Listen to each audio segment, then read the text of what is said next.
Ali Mahaman Lamine Zein, Premier ministre du Niger, a tenu un point de presse ce jeudi en présence de quelques membres du Conseil national pour la sauvegarde de la patrie, CNSP, qui dirige le Niger depuis le 26 juillet 2023. Le chef du gouvernement s'est outré de l'attitude de la CEDEAO qui n'est pas de nature à faciliter une sortie de crise dans son pays. Nous sommes dans l'obligation de constater qu'il y a une mauvaise foi de cette organisation et probablement des pays qui sont derrière et qui poussent à ne pas permettre à ce que notre pays, qui a fait le choix d'aller dans le sens de la souveraineté, puisse sortir de cette trappe de punition qu'on lui impose. Jeudi, une délégation de la CEDEAO était attendue au Niger afin d'échanger sur un plan de sortie de crise, mais celle-ci ne s'y est pas rendue. L'organisation régionale ouest-africaine s'est excusée auprès du Niger, arguant un souci technique sur l'avion qui avait été affrété pour ce voyage. Un énième prétexte de la part de la CEDEAO a constaté Niamey. Dans un premier temps, ils ont prétexté n'avoir pas l'autorisation de survol et d'atterrissage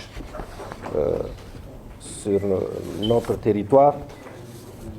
Cela n'étant pas fondé, nous allons vous remettre les copies des deux autorisations. La première, c'est celle qui permettait à la délégation togolaise, c'est-à-dire le ministre des Affaires étrangères du Togo, le professeur Robert, qui est ici assis, qui a répondu.